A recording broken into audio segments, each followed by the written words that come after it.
This episode is sponsored by VOinbox.com, the only full-service marketing tool for established professional voice actors. Hey, VO Lifers, good to have you back. This week, I'm talking with AJ DeLong.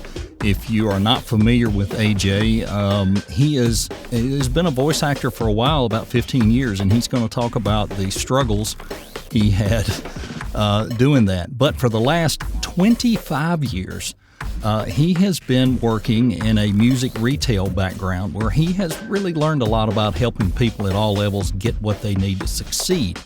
Where is he now? He is at Sweetwater. For a guy like me, this is the perfect podcast because I'm a gear junkie. I love gear. I have way too much of it, but I enjoy it. It's a hobby. I like trying it, working with it. Some of it I don't use much after I buy it, but okay, not the right thing to admit. Hey, AJ specializes in commercial audio drama and character work, and he loves to take that energy and his goofy brand of fun into everything he can. But where does his passion really lie? It's in the root of helping people and teaching. So anytime he can help with gear info, he's going to tell you, reach out, and he'll give you his 2 cents. All right, so I'm a geek freak, kind of like you are, I guess, in a way. So I'm seeing a Lewitt. Which one is that? This is the LCT 640 TS. Okay, all right. So that's a step above the one that I had in mind. I know my buddy Will Vincent has it, but is it like a 240? Is that what the other one is? I can't remember. It's usually like it starts at like the 240, and then the 440 is what a lot of people use. Okay. And then this one gives you a bit more options on it. So it's got 5 different polar patterns that you can swap in, 3 different options for high pass. Let's see, 4 different options for pads.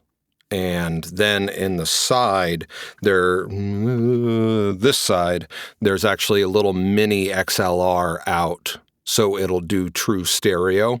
Oh, okay. Okay. So there's 2 outputs on it. That's definitely different. Yeah. I've heard a lot of good stuff about their equipment. Yeah. I did a shootout when I was trying to pick my next large diaphragm. Mm-hmm. And I put this up against the KSM.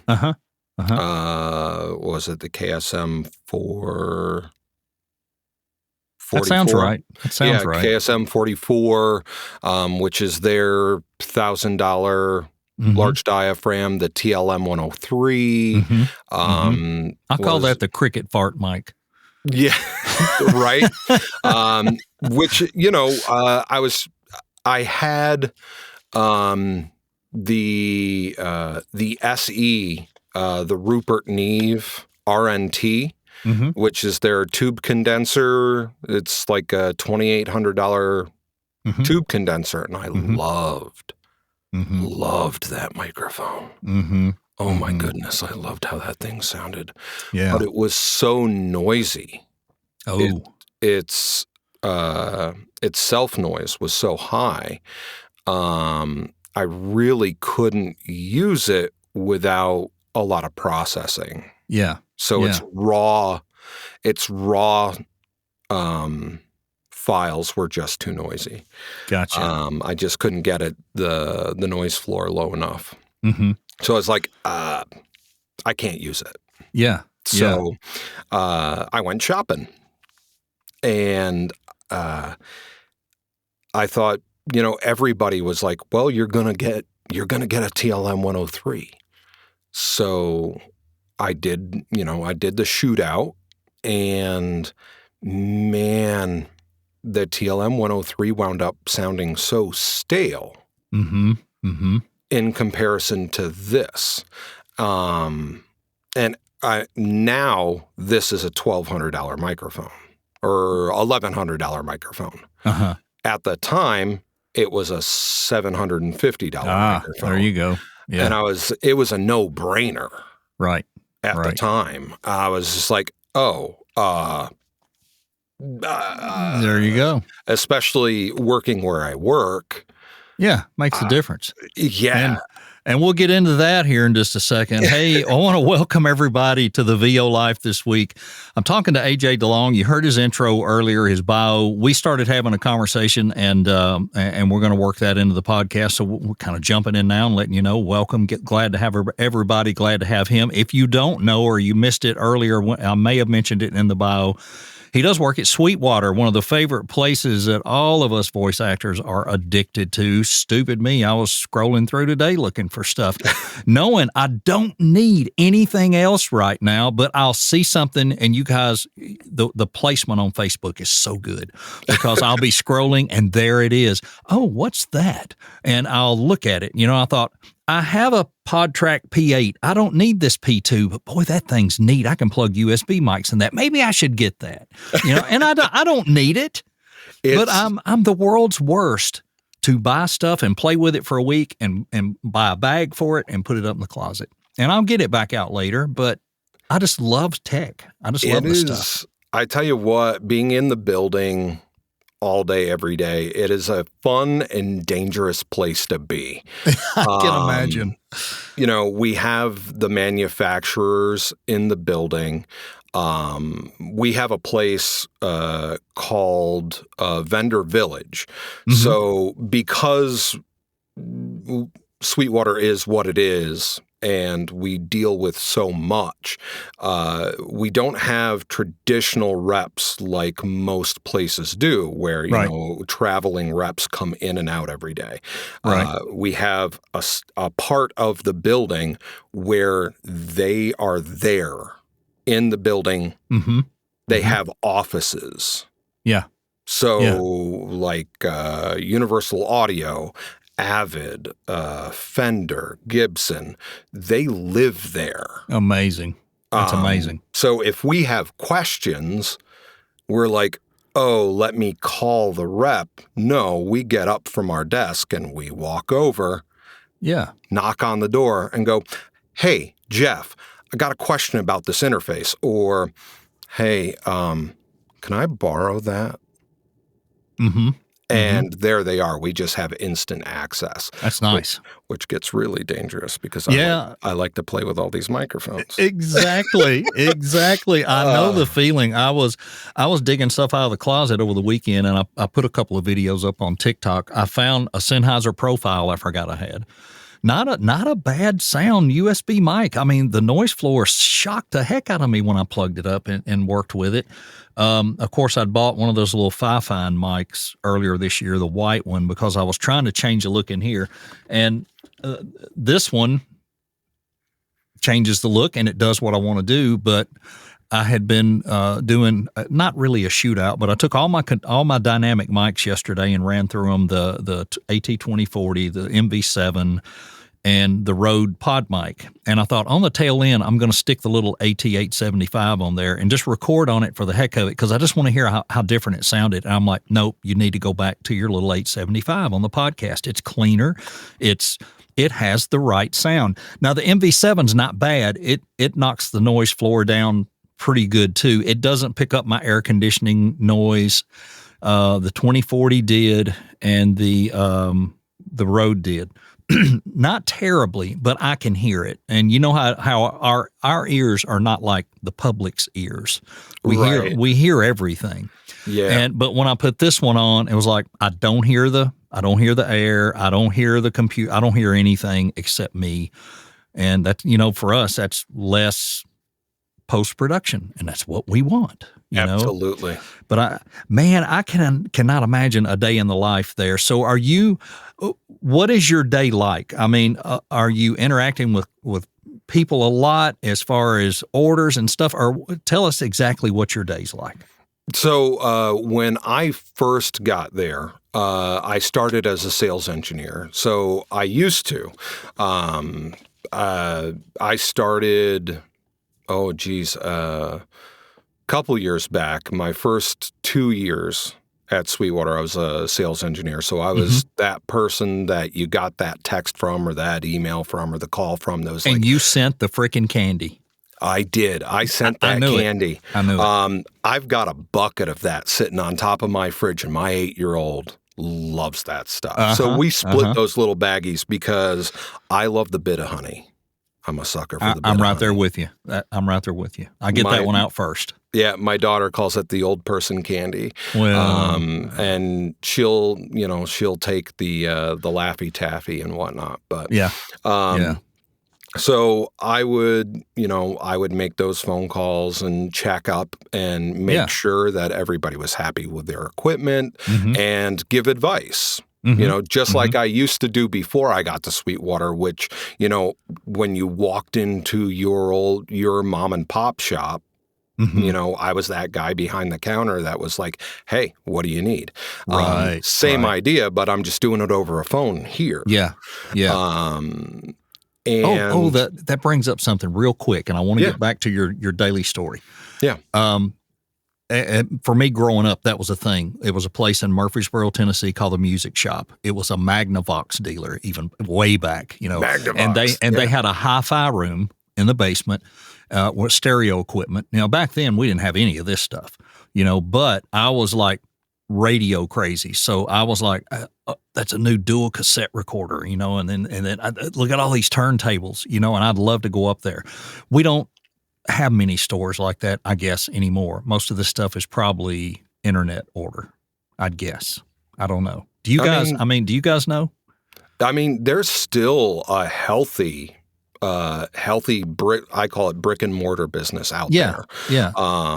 And what I do now, I know that there's still a healthy brick and mortar business out there because my current position deals with that a lot. Oh, okay, cool. See how we just went right into that, and I had no idea. Never know. It was a good segue. So what I've moved into is what we call. I'm a school relationship manager. So I moved into the band and orchestra side of things, or the education division of Sweetwater. So I reach out to band and orchestra directors with our rentals. So Sweetwater got into the band and orchestra side of things, of the business, maybe like 6 years ago. And there's still people out there that have no idea that we do saxophones and cellos and violins and stuff now. Oh, wow. Yeah. But since we did, we started doing, band and orchestra rentals for kids. Right? And now, I rented a snare drum in 6th grade, I remember. Yeah, so for those band programs, we do those for kids on we do that nationwide. Yeah. So I reach out to band and orchestra directors, and there are, some markets that you have that traditional road rep that, like when you were a kid, you probably had that person from the local shop that walked in and talked to your band director. Yep. That was like, okay, how many boxes of reeds do you need for the program? Or, how many method books do you need?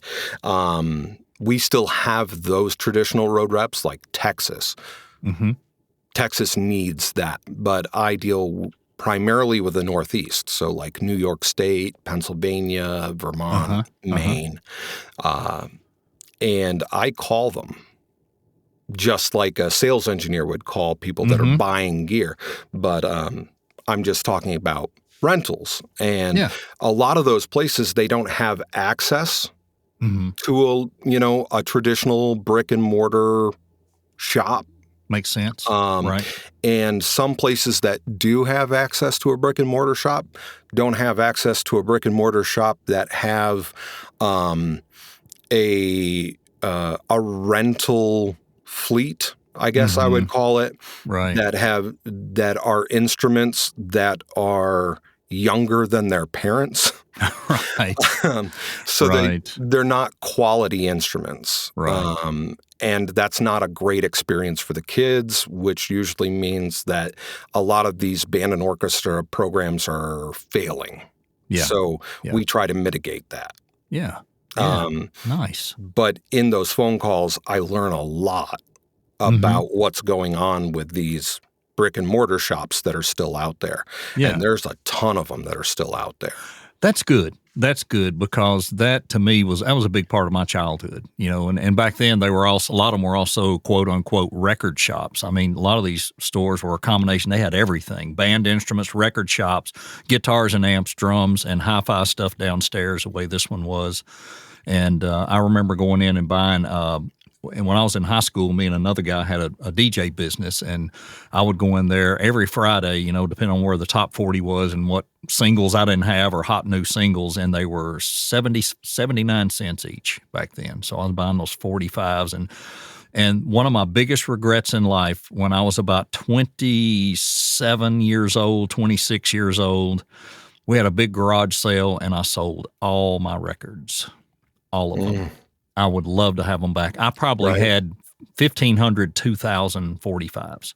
Oh, geez. At least. And then I had piles of albums. I had albums my mother had given me, Fats Domino and Elvis Presley and all that stuff, Dean Martin, you know. And they were all in great shape. But a guy came up and he offered me a heck of a price back at that time to buy everything I had, and I let him have it because I wasn't DJing anymore. And of course, back then, we had no idea that stuff was going away. We didn't know. We didn't know. So. Well, yeah, it's one of those things. It's like, you haven't, hindsight's always 20/20, right? Yeah. It's one of those, it's like, oh, man. Yeah. It's like that Han Solo, what is that? The Han Solo in the Empire Strikes Back Hoth outfit. No one knew how much that figure was going to be worth. No. But we all played with that and beat the snot out of it. And, a younger sibling chewed on the leg while they were teething or something like that. And you're just like, no. Yeah, I had all kind of cool Matchbox cars when I was a kid, like the Batmobile and the Green Hornet car. And we're talking early 70s. And my brother came along, 1968, and he trashed every freaking Matchbox car I had. And I took care of them. I kept them in the house. I made sure they didn't get broken. I played with them on the carpet and in the kitchen floor. No, he wants to go out in the gravel driveway and pile gravel on them and have, avalanches and all that stuff. He ruined everything. Thanks, Todd. Appreciate you doing that. But so what you're saying is Todd had fun with them. He did. I had fun. I had fun as well because Tim Powers and I were talking a couple of weeks ago, and I was telling Tim, I never had acting. I wasn't in community theater or anything, but I said I learned how to do what I do now by being a kid. I had the craziest imagination. Everything talked to everything. I was always building scenes and doing stuff and doing improv and didn't even know what I was doing back then. But that's why I tell a lot of people that I counsel with. I like to say counsel because I don't coach, but I'll tell them, if you've got that in your background, it's amazing how it applies to that. And let's segue again. AJ is not only the guy at Sweetwater; he's also a voice actor, and he's been doing this a while. Yeah, 15 years. Yeah. So neat how you can tie two things together. I think that's pretty awesome. I got out of my first industry I was in was the textile/garment industry, and our family had we supplied sewing equipment to factories. And we would sell the parts to the machines and all that. And it was a nice little business. And then NAFTA comes along and all the sewing factories in the United States went, we are not going to stay here anymore. And they all closed and left and everything went overseas. So we had to pivot, and I went into automotive. I worked at Nissan in different places for a while and 20-something years. And always wanted to do this, but I didn't know how to do this. And then finally, a door opened and it all worked out. But all that to say this, I never had anything would compliment like you can with this. So it's got to make it easier to say, I love doing both, or does it make it more of a challenge to say, I would rather be doing this or this? Oh, that's rough. So when I first started, you know what? I would say I am I'm the poster child for what not to do. Mm-hmm. I'm right there with you when you start. When you start. I am that obnoxious person that nowadays, when I first started, Facebook, I guess, 15 years ago, Facebook was just becoming a thing. Yeah. MySpace was dying off, and Facebook was just starting a thing, and communities and Facebook didn't really exist the way it does now. Right. I guess I would have been that obnoxious person that would have showed up and said, I'm just starting and I'm awesome. Mm-hmm. And how do I start? And I would have gotten this great advice, and I would have only listened to about 5% of it. Uh-huh. And gone, they don't know what they're talking about. I got this. Right. And I learned the hard way. And that's why I'm probably about 10 years behind where I probably should be. Mm-hmm. Had I done everything the way I guess we should do things. Right. Get coaching, Mm-hmm. get that learning done, Mm-hmm. Don't self-produce. Don't sell don't sell yourself short on, what your capabilities are. Don't scattershot and, right out of the gate, try to hop on to pay to play. Right. When you're definitely not ready to do that. Right. All those things Mm-hmm. that when someone hops in and says, I would like some advice, and then I start with, hey, I'm going to pull out this broken record here, Mm-hmm. and I'm going to say these things. Yeah. Yeah, it's very reflective for me as well, except the big difference was, like you said, the acceleration you could do back in 2020.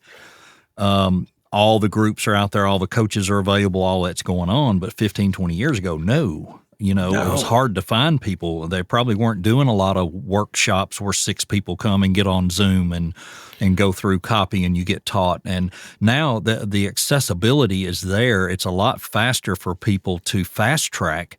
And that's what several of us did that. And we got lucky that we didn't screw up enough the first 6 months or a year that we were able to pull out of it and come out, because the first groups and people that I went to, now I tell people don't go there. Not that they were terribly bad or wrong, but things have changed. The path the path they were putting people on was you should go here, here, and here, and then as that works out, you can make a little money, then you can invest that, then you can do this, this, and this, but you can't do that like you did 5 years ago.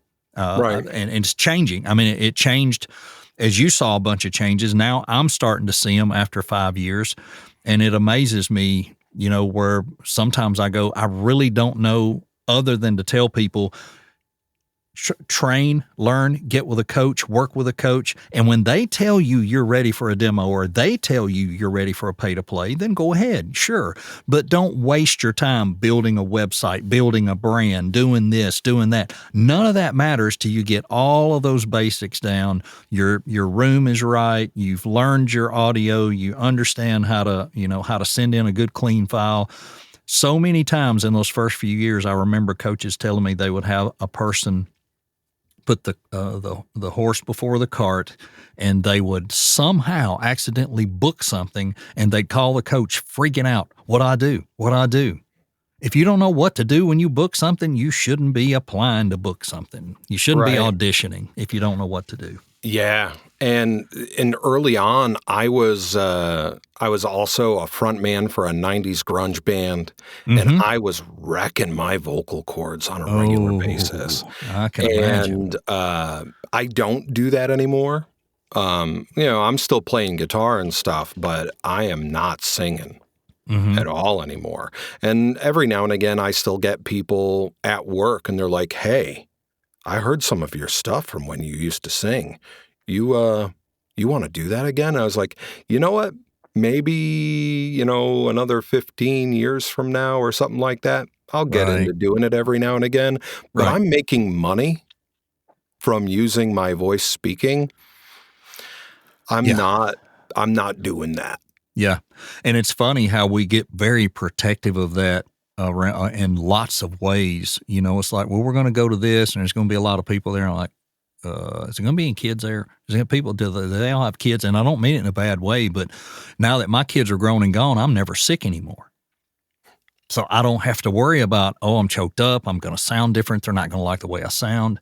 I don't have to worry about that as much. But I get very funny about that. Every time I go to a conference, I'm scared I'm going to get sick. Luckily, I haven't. But you got to be careful with everything. When the only tool that makes you money is your voice, you definitely got to take care of it. But I will also admit I'm the world's worst. I don't warm up much. I run through some tongue twisters. I do the vowels, the A, E, I, O, U, very exaggerated a few times in the morning. But the first thing I do when I get up is make a big old cup of coffee with cream in it, and they're like, you shouldn't be doing that dairy product. I said, look, I'm not changing my life for that because it doesn't really change that much. Maybe I have a click or two here and there because of my coffee creamer. Guess what? D-click will take it out usually. I just don't worry about it. I'm right there with you. If I know I have something coming in the pipe, I hydrate extra. Yeah. And I'll avoid dairy. Yeah. I'll just avoid it. I mean, I don't completely dodge it, but I'm just like, all right, I'm not going to have ice cream today. That sort of thing. Fortunately, other than coffee cream, I'm not a dairy guy. No milk, no ice cream, no nothing. I mean, I just throw just a little bit of cream in there in the mornings. And I can tell sometimes. Now, I do drink the Fairlife protein shakes. And they do have some milk in them. But I'll probably drink 3 of those a week. It's just when I know I don't want to eat and whatever. My hydration habits have gotten better since I started on this Zepbound, because if you don't hydrate on Zepbound, your system will lock up. And so I'm trying to make sure I drink at least 6-8 bottles of water a day. And what I do to make it work is I set them up on the desk and say, you got to clear the table, baby. Yeah. And it helps. But it's tough. It's just tough. But that question, I think I just almost completely dodged the question you had asked. But the one thing versus the other, I find doing what I do during the day versus what, on the voice acting side, it almost complements each other. Just because I spend so much time around all these other people that have this passion for, I guess, the passion for the gear. And we're always, if people have learned anything about Sweetwater sales engineers, is that we're all insane about equipment. And we just want to learn and soak up everything we can about this stuff. And what's the next new thing that's coming? Right.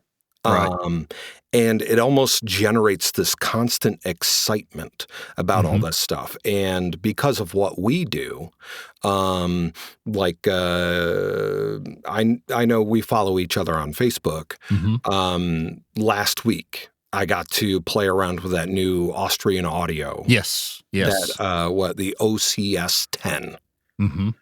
Holy smokes. That thing's awesome.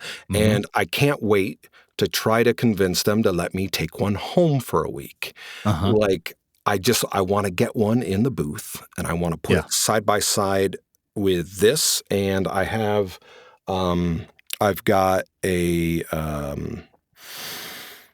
Loughton Audio Atlantis, which I use for my character work. And I want to put it right in between them. And I just want to I want a hot jack in between the 3 and just I want to see what it does. Yeah. Yeah. Yeah. I want to play. That sounds fun. That sounds fun. It's one of my favorite things to do is just like, this is really expensive. Let's see how it does. Yeah. You know, I was on a call with a company that Sweetwater does not carry. Mm-hmm. And I won't say their name because I don't want to let that cat out of the bag just yet. Yeah. And they're going to be sending me some mics to play around with for funsies. Cool. And it was one of those things because I saw a shootout that I thought was really cool. And I was like, man, that microphone is only the fraction of a price of a U87, and it sounded really good. Oh, yeah. Can I play with that? And they're like, yeah. Thank you. That will be nice. That'll be nice. Well, the U87 has always been the I don't know, some people say the Quan. It's the thing everybody wants. To me, unless and I know, I mean, I've got a 6x6 vocal booth behind me. It's a nice LA vocal booth. It does what it should do, but still, let a helicopter fly over. Let any, and I guess that's unpreventable in most places. But I had a TLM 103. Then I was told my voice was more suited for a 102. I sold the 103, got the 102, tried it for a while, really didn't love it either. It was okay, but it sounded no better than, I know this sounds terrible, than that MXL microphone I had. It just wasn't that much better. I think it was MXL 660, if I remember right. It really didn't sound that much different. I'm sure it had a lower noise floor, maybe. I don't know. I don't remember. So I ended up, a buddy of mine got the 103 and the 102 I kept because it was gifted to me, but I just don't use it. And then I finally got my first 416. There was a guy in Nashville, had it, was in Voiceover. He was selling out. I watch Facebook for that stuff all the time. And he had it on there for $400. And I said, I'll be there in 30 minutes. And I went and picked it up and never looked back. And then now I play with this AT875 some to travel, and it does a good job for me. It's not, and even in your shootout, yes, there's a difference. There's a little difference. And then when you pulled out that new 8060, I was like, I'm sorry.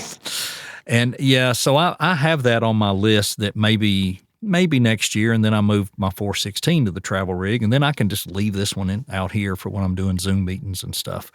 But man, it's just amazing to me how they can get better and get better. And I know when I started, people would shame you if you had a USB mic. They were terrible. They're the worst thing ever. That's not really the case anymore, is it? No, I tell you what, it's kind of crazy how it's evolved. Mm-hmm. Now, I will still to this day, I mean, there are people that still book with some of these things. Mm-hmm. And honestly, if you're booking with it, you're booking with it. Whatever's making you money, fine. Yep. As long as you don't have some pompous engineer on the other end that's, turning their nose up at this stuff. Mm-hmm. If you're delivering something to the client that they're happy with, then they're happy with it. Right. That's what you want at the end of the day. Yep. But there's got to be something quality-wise where when you're listening with the cans on, there's got to be a line. Right. Where when you have the cans on and you're doing critical listening, there's got to be benchmarks. There should always be a benchmark. And whether you know what you're listening for or not, I mean, when you're just starting, you don't know what you're listening for. Correct.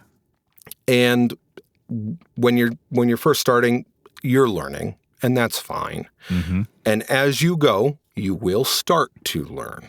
And that's when you're going to be like, oh, that's what they're talking about. Uh-huh. And then you Right. get with a coach, and the coach is going to be like, hey, do you hear that? Mhm. Listen for that. That when you get with a casting director that knows what they're listening for, the moment they hear that, they're throwing you out into the garbage can. Right. Right. I agree. And the next time your name pops up, they're not even going to open the file. Right. Right. 100% agree. So, the original Yeti, throw that fella in the garbage. There are certain USB mics where it's just like, man, just don't. Just don't. Mm-hmm. There's a guy on when I still had Twitter before it became X and devolved into what it is now, and I shut that down.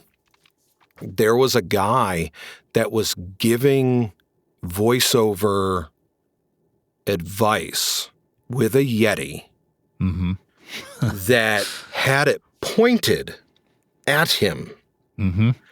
So not only was he using a Yeti to give voiceover tech advice, but he wasn't using it the right way. It's like, man, you don't know what the difference between front address and side address is with a microphone. Right. And I even sent him a message as like, hey, I don't want to call you out in a comment Sure. on your own channel. I'm sending you a message. Hey, I deal with these things on a daily basis. Here is the difference between a front address and a side address microphone.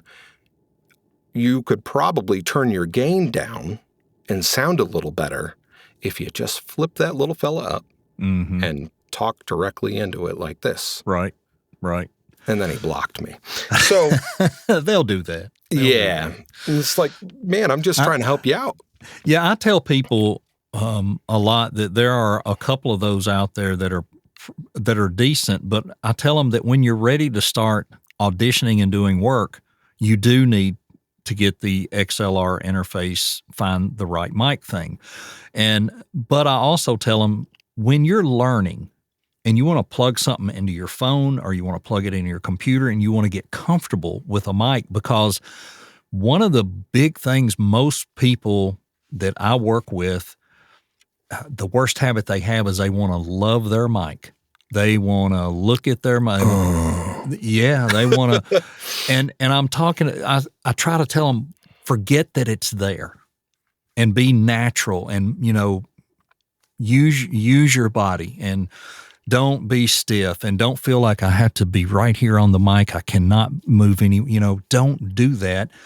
And you can help teach yourself that by recording yourself reading long form stuff, even into a USB into your phone. You'll hear yourself how you're like right in there and you're doing all that. And I said, you got to get comfortable to getting 4 to 6 inches away or whatever your comfort level Hawaii wave is. Yeah.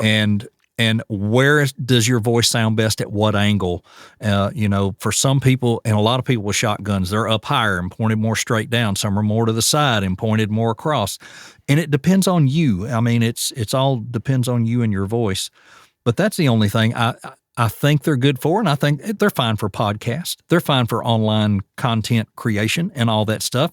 I use them all the time for that. They sound good for that. Heck, I even bought these Hollyland wireless little circular mics, and they're fantastic for UCG stuff. I can hit the noise cancellation button if I'm outside and all the tree frogs are going nuts. Oh, yeah. And it's still wonderful, picks it up, and I mean, everybody's happy with that. There's a lot of this other stuff you can use for other things, but we got to say the traditional old XLR into the interface, into the computer, and it properly for you, this shotgun may be for you. I know a guy that's making a lot of money with one of these 875s, but it may be the 416. It may be, a condenser mic that works because your space is fantastic.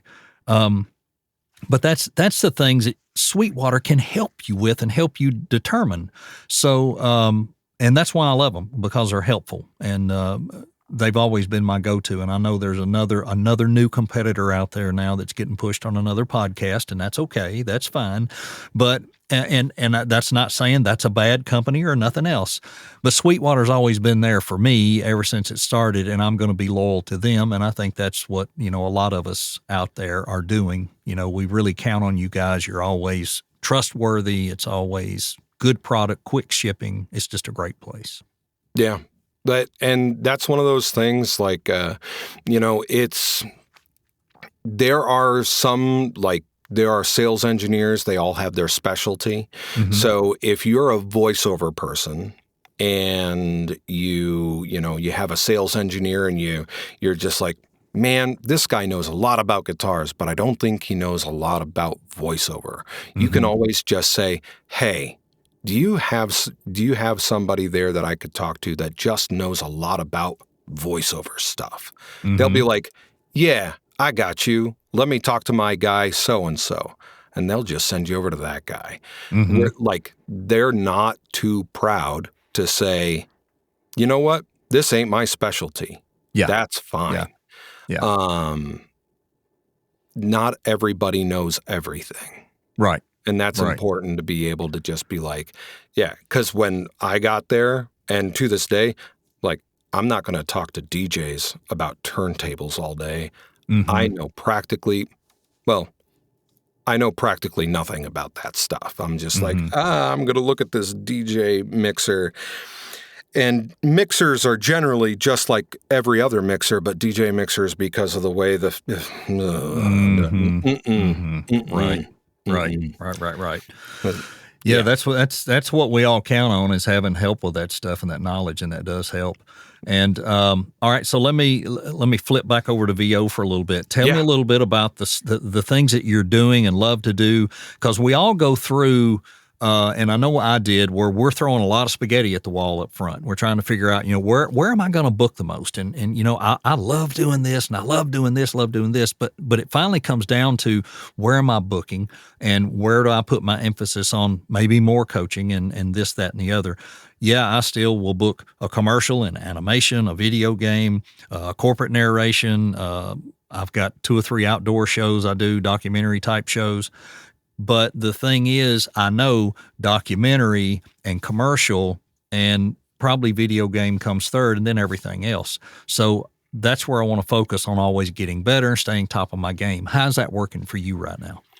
So I really I enjoy doing commercial work, but that's not where I'm booking.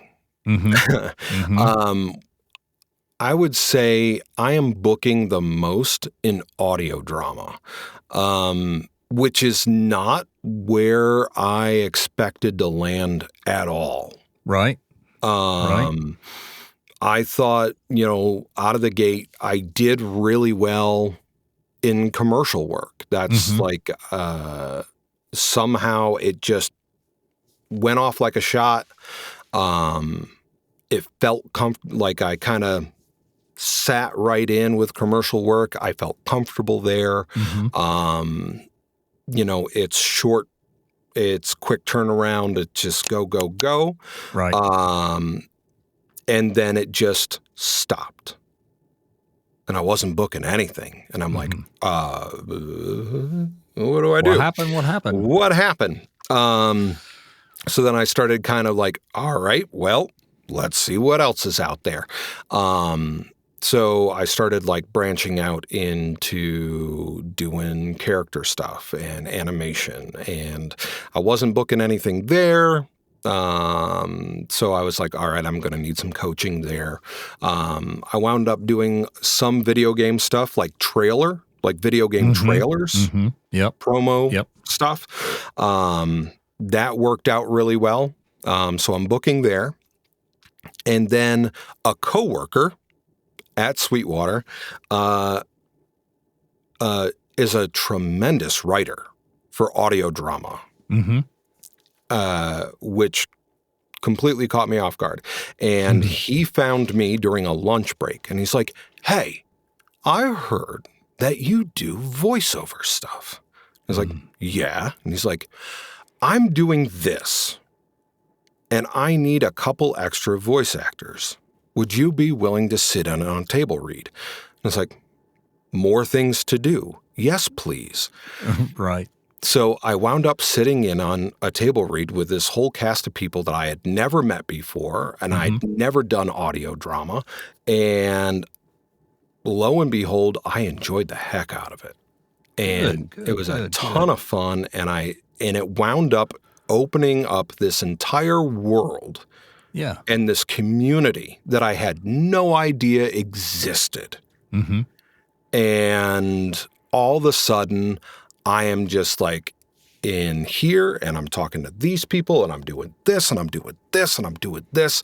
And now I'm actually, that's where I got my first One Voice nomination for an audio drama. So I'm up for that at the end of this month. Nice. So yeah, I've got my first One Voice Award nomination for Best Male Performance in an Audio Drama this year. That's very cool. I will be at the awards dinner, so I will clap loudly when your name comes up.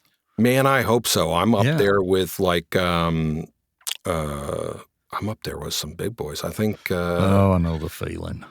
Man, I saw that list and I'm like, oh, geez.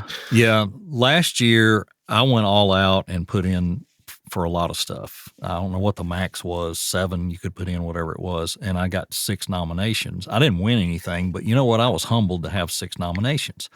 And this year, I went a little less, but a friend of mine put me in for her demo. I did her documentary and show demo, and it got nominated.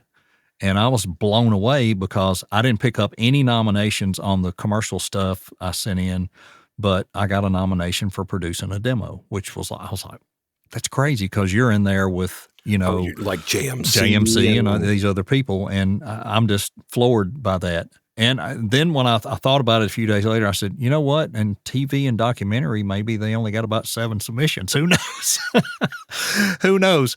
But anyway, I again honored to be recognized for that. And you also should feel very uplifted just for a nomination because there are the thousands of nominations, not in each category, but thousands across the board. And there are some highly talented people. I mean, my gosh, when you look at all that, like you said, the competition is deep and anyone should be.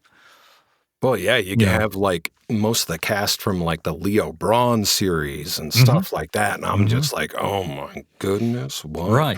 You feel like you're walking amongst giants. Yeah. And it's just like, oh my goodness. So my coworkers are all like, hey, we know that summers are really, really slim for you because my wife works as a teacher and she does not get paid through the summer. So it's single paycheck summers. And they're like, hey, we're going to try to see if we can get you to Texas. And it just wasn't going to work out. And so I applied for all the scholarships. I didn't get any of the scholarships. And I was like, I would have loved to be there. And I just couldn't make it work. Yeah, conferences are really good for your creative energy, I think. It's good. It's just to hang out with like-minded people for a few days. And because we can't talk shop with everybody else. I mean, my wife's so tolerant of it. God bless her heart. She's so tolerant of all this. I got home just a few minutes ago. We went up and met family today and ate a late lunch and got back. And I saw 2 boxes laying there by the garage. And I said, boy, I hope that's some UGC stuff because I've got several people that are sending me stuff. And so I told her, I said, one of them is this, I call it a smart walking stick. It's got a light on it and all kind of stuff. And so that's what one of them was. And the other one is actually one of those, I forget the actual name of it, but like where you go in a store and you swipe your card, a point of sale thing. Yeah. And the guy sent me one of those because I'm doing like 22 videos for them, and they're one of those companies that recruits people. And gets them to come. And I think they also sell a program of how we can help you succeed if you're a salesperson for this. So I put on my blazer, my white shirt, and sometimes I sit in the truck and do it, and sometimes I'm in front of a green screen. But they wanted me to have one of the units to show. And so that came in today, and I said, that's good because that's 22 videos I get to do next week. Yummy. Which will be great for summer because July wasn't terrible, but the last 2 weeks, I was like, nobody's, even my regulars had slowed down.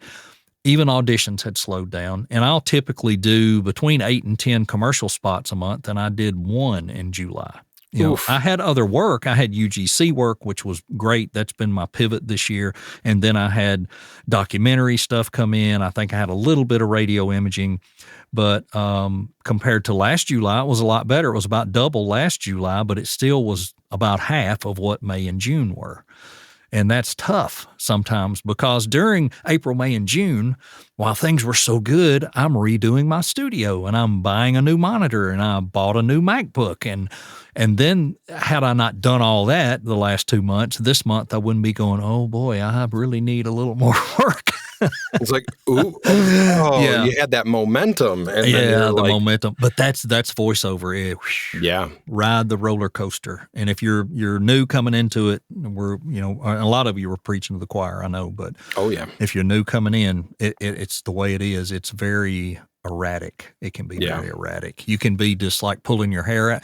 And actually, you pull your hair out both ways, and both of us seem to have that problem. Yeah, but we got matching haircuts. Yeah. I pull mine out when I'm slow, and I pull it out when I'm busy, because when I'm busy, I'm panicking. I can't get to it quick enough because I've got that Nike mentality. I just want to do it. I want to get you your work. I want to get it to you quick, because that's part of my mantra is, get that quick delivery, that top-notch audio. Here it comes. I'll get it right to you. And then you get backed up 4 or 5 jobs and you start having those mini panic attacks that, am I going to finish this today? I don't know if I'm going to finish this. And I got 9 emails to look at. And you finally have to shut all the other off and just do the work, relax, do the work. I'll get to that later. They'll wait. I've never had anybody say, how come you didn't answer your email in 10 minutes? Never had that happen. If I get back to them in a couple, 3 hours, they're usually fine. That's quick to a lot of people. So, this is, I say this all the time, the most stressful, hard thing I've ever done for the least amount of money, but I love it more than anything I've ever done. Right. I just absolutely love it. Absolutely love it. If you don't enjoy it, what's the point? Exactly. And when this was something, you spent most of your adult life saying, I wish I'd have, and of course now I'm glad I didn't go into radio, but for many years, I said, why didn't I go on and finish out my mass comm degree? Why didn't I stay on that path? Why did I switch over to business? I knew better back then. Somehow something told me, do this. And, next thing you know, you work 20 some odd years in business and it all worked out. But then you're going, I want to do this now. But I'll tell you, nothing made me happier than when I saw all this work's being done at home and you can do this at home, and me and the other 70,000 other people in 2020 that did it, right. And I hate it for so many that it didn't work out for. But I'll revert again to what you and I talked about earlier. It has to do with how you go about it and how you approach it. And if you approach it the right way and be trained and do the right things, your chances of it working out are a whole lot higher. Just don't expect it to happen the first couple of 3 years. It takes a little time. Oh yeah, absolutely. It's one of those things you gotta wait it out. It's just not something that is going to happen overnight. It won't happen overnight. It can't. Won't. There's the occasional unicorn. I know a couple of unicorns. Right. I know a guy very well out in Texas, and he makes way more than I make. And he's never coached with a voiceover coach, ever. Man. And when they say it's not about the voice, with him, it's all about the voice. But he can deliver. He just can naturally do this. And I think there are a few unicorns in this business like that, that they can just naturally do it. But that's 1 out of 100,000. It's like one of those like star power type things. It's like some people, they have it. I don't know what it is, but they have it. I always throw it on the sports side to Bo Jackson. That guy could do anything. It didn't matter what he tried to do. He probably could have played ice hockey. He just never put on the skates, I guess. But and even Michael Jordan, kind of the same way. He crossed over and played some baseball and stuff. They just had so much freaking talent in their body. But when you go back and look at what they did when they were younger, they work their tail off. Oh yeah. And but in VO, it's kind of the same way. You got to work your tail off up front to get to what you want on the end, and it works out. All right, I got to ask about those headphones. Those things look ultra comfortable. So I just got these headphones about a month ago. Yeah, about a month ago. So I was running into an issue. I had the Beyerdynamic DT770 Pros in here. Yep. But I loved those headphones. I still love those headphones. They sound fantastic. Yep. I got a pair in the booth. Yep. But when I'm getting extra vocal in the booth and my jaw is really moving, every now and again, because of how my jaw moves, they will flex out and the hinge will start, like every now and again, there's a little squeak in the hinge. I could WD-40 them or whatever. I could do some silicone spray. Like there's a marine spray that you could do that's a silicone base instead of doing WD-40. And I could do that, but I'm lazy and I don't want to. And it smells weird. Yeah, exactly. Who wants to smell that stuff in the booth? Right. So I was looking for a pair of headphones that would flex instead of have a hinge.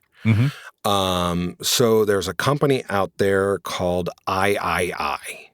It's AIAIAI from overseas. I think they're from Iceland or Sweden or the Netherlands. And they came by Sweetwater a couple months ago, and I was looking at them, and they set up what we call office hours, where sales engineers come through and we can test stuff out. And I put a pair of these on, and they were comfortable. And they had a good flat response. They do, music playback style headphones. They do studio headphones. They do DJ headphones. But they're completely modular and they just flex. And it's just... They just look comfortable to me. I don't know why, but they look very comfortable. The ear pads and all look... Yeah, they look do like them.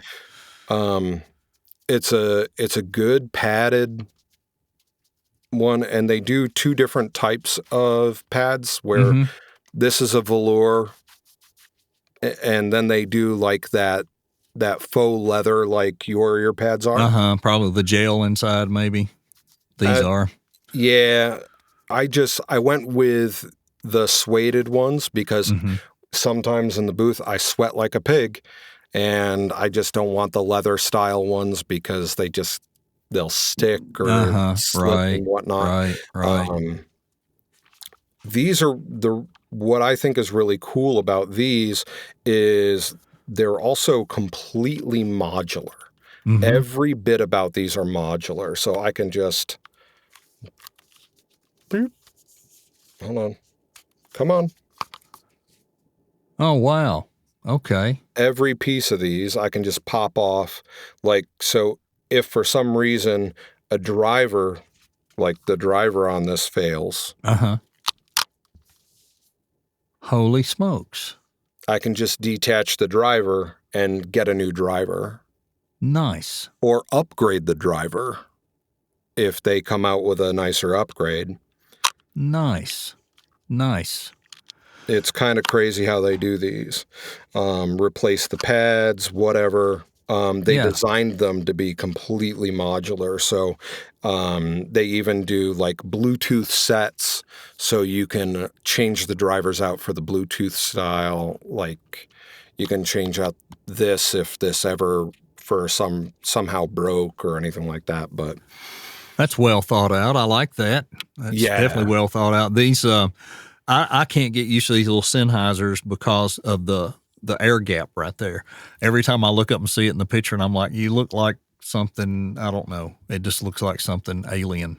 But I've been using the Beyerdynamics for several years. I've changed out the ear pads once, but I don't wear cans a lot. I know a lot of people are saying, "Oh, you should have them on when you record." I had one coach that he would make me put them on when I recorded, and I never found that it really helped or hurt anything. I just don't like to wear them that much. And, but I've used those religiously. And then when I set up this second desk out here, I grabbed these because the price point was a little less, and a lot of people recommended them, and they're not bad. They're not bad, but I love the way those look. I mean, because when I was watching them, I said, they just look like and I'm sure you know that they're there, but they look like you wouldn't really know they're there. Yeah. I mean, they're snug. Mm-hmm. Which is fine because, I mean, I know they're not moving. Yeah. And again, no hinge, so I don't have to worry about any like motion noise or anything like that. They sound good and flat.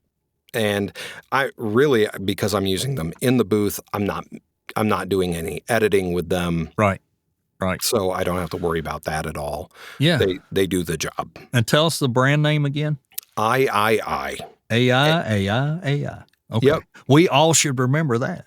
Yeah. And I think like the price point on these, I think they're like $129 or $149. Yeah. So that's definitely competitive for sure. Sure. Pretty neat. I've just never seen them before. So, and it makes sense now that you describe where they come from and all that. I've never seen another fellow voice actor wear them or, never seen anybody post that brand before. So. Yeah. They're, I think Sweetwater started carrying them back in February. Okay. But yeah, they're a fairly new brand, and gave them a whirl. And so I still have the 770s. Mm-hmm. They're down in the corner of the booth over there. And then for mixing, I use the 880s, which are an open back. Gotcha.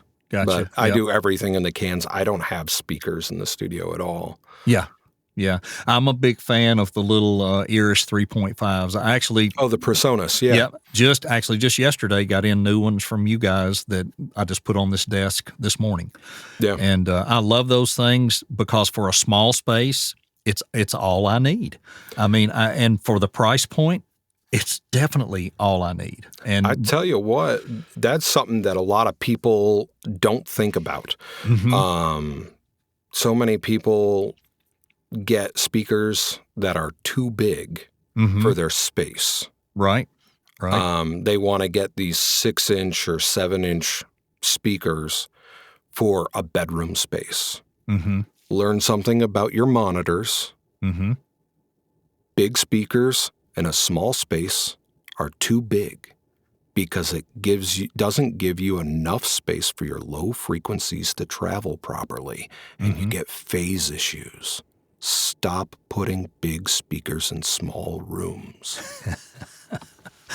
And he means it. I can tell by the look on his face. I don't blame him. Yeah, these things are just great. I love them. I thought, well, I'm in a bigger space here. It's a bedroom. I got 12 by 13 or whatever, and I thought no. I know how they sound in that booth, and then when I hooked them up and played, I said, "Yep, right decision." I thought about getting. Wasn't there a 5? Maybe there's a next one up. I can't remember. Yeah, they do a 5-inch. Yeah, and I thought maybe I get those, and I thought nope. I'm going to stick with what I got. I love them. All right, before we go, let's run through this. Your favorite, some of the things you're using in your booth, and this is not to say you're pointing to certain products. These are things you're comfortable with and you used. Yeah. Tell us what you got. I'll just go down the signal chain. Yeah. So microphones, my long form narration and anything that's not character work. I use the Lewitt. It's the LCT 640 TS. And then for any character work or something where I want some more warmth, I have the Loughton Audio Atlantis. Mm-hmm. And then from there out of the booth, the booth is a Vic Booth Ultra. Which is arguably one of the more affordable booths that are available. It's not a Studio Bricks. It's not a Whisper Room or anything like that. Right. Yeah, it's a fairly like lightweight and useful booth. Mm-hmm. Yeah, they're made in France, and then Oh. they're distributed out of like Canada and then shipped out of Florida, I think. Huh. But yeah, That's a new one on me. Hadn't heard of that one. Yeah, they're thin wall. The thing I learned when I got it, what you don't spend on them, you wind up going and getting you got to foam the hell out of them. Mm-hmm. I think that's the one thing that Studio Bricks has, like, because, they ship it with the square foam that's like built into the walls and stuff. Yeah. That's the one thing I would learn if I were to do the booth over again, is that I probably would have done a Studio Bricks, because it's kind of all built into the walls already. Yeah, everybody I've talked to that has them just says you just got to add a couple of bass traps usually, or work with the bass traps, and that's it. Everything else works. Yep. Yeah. Lessons learned. Yeah. Out of the booth, I go into a 500 series chassis. I have the Cranbourne Audio Camden 500 mic pre. And then into a DBX de-esser, to a Midas compressor limiter, and then into the Universal Audio, the Apollo Twin X Duo. Mm-hmm. Then my Mac Mini M2 Pro. And then for the DAW, I'm actually using Luna, which is Universal Audio's DAW. Yeah. It's super simple to use. If you have a Universal Audio interface, it just kind of seamlessly functions with it. Yep. And that's kind of it. That's the chain. That's the chain. That's the chain. Good stuff. Good stuff. Well, man, I don't want to keep you all night. We could probably talk about all this stuff for another hour. But worst case, we'll jump back on again, because I don't think people get enough opportunity to ask questions sometime about gear and stuff. They're afraid to ask and all of that. And I know you're very accessible on Facebook. You've done some shootouts on there that I've enjoyed and different things. And I appreciate what you offer the community out there. I mean, by being not only a voice actor, but a person who works at Sweetwater. I mean, that's just, we don't have but one of you, I think. I mean, I don't know of anybody else doing both. Not really. I know, like, even at Sweetwater, a lot of sales engineers will come to me with voiceover specific questions. They'd be like, hey, I got a voiceover customer and they're asking about this. What do you think about this? And then I'll be like, okay, so that means they're running into this problem. Ask them if they've got this yet. Ask them what their room looks like. Ask them what their treatment looks like. Because a regular recording customer is not the same as a voiceover customer. Right. Because their goals are not identical, and the signal chain is not identical, and the way they go about achieving a deliverable is not the same. And the way we look at microphones is not the same, which is why I argued with a microphone manufacturer while they were there, and we started talking about self-noise, and they told me self-noise was not an important spec. Oh my gosh, don't want to hear that. And I know how I look at microphones, with love and desire. Most of the time, I know. I like I said, I was cleaning stuff out of the closet, and as I looked at all, I thought, why? Why do I have these? But you know what? To me, now it's almost like model cars or Matchbox cars or G.I. Joes. It's what I like to collect, and I like it. And every now and then I'll get one out and play with it. And I even got the little Sennheiser camera mic, and I bought the, I can't remember the small rig camera frame for my iPhone 16. And I don't use it all the time, But when I do, I love it. It's there. It's really good audio. And, it's just funny, all these gadgets. If you can afford to buy them and it's not breaking you and your wife's not chewing you out, enjoy. You only live once. And my brother-in-law tells me all the time, you only live once. Don't worry about it. You only live once. And, can't take it with you. No, can't take it with you. Yeah. Hopefully I don't leave a whole lot, but that's okay. Yeah. Never know. Well, I mean, if anybody wants to reach out to me on Facebook or in any of the voiceover community groups that we're in together, by all means, reach out to me. I'm more than happy to answer questions. Awesome. Anybody that knows me in those groups knows that I'm fairly easy to access, and I have no problem talking to people over messages or whatever. That'd be great. And I have another idea in mind, and as soon as we hang up our podcast call, I'm going to ask you about it, and we'll see. I don't know if it's anything that would work for either of us, but I'm going to ask, and then I'll let everybody else know. I don't want to break something on you on podcast. Fair enough. That's not fair. Hey, I want to thank everybody for listening. Give them your website if people want to go hear what you're doing and check you out. Oh yeah, sure. Website's super easy. It's just DeLongCreative.com. Oh, I like it. It. And then as far as on social medias, is everything pretty much under your name where they can just search your name? Yep. Perfect. AJ DeLong on Facebook, and on Instagram, you could probably just type AJ DeLong. I think the handle on there is Bearded Bacon Voiceover Guy. All right. That'll or it work. Might be Bearded Bacon Guitar Voiceover Guy. I don't know. Yeah. That's been a while. Getting those keywords in there. Nothing wrong with that. Hey, man, thanks for joining us. And hang on just a second. I'm going to hit the stop button, and we'll talk about this real quick. Hey, I want to thank everybody for joining us. I want to thank Jonathan Grant over at VO Inbox and VO Leads for being our sole sponsor and a good buddy of mine. Jonathan, thank you so much for all you do for the community and for allowing me to have more time versus digging for leads and doing my own marketing, and I appreciate his help.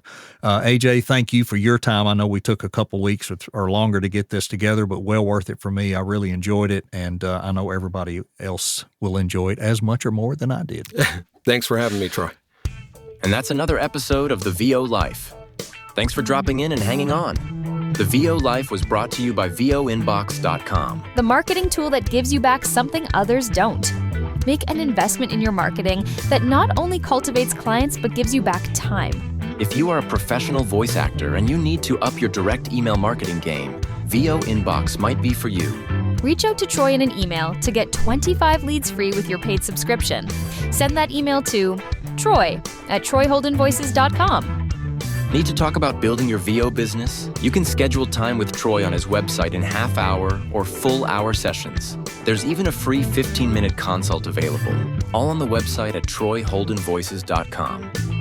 Thanks for being here, and join us again next week on The VO Life.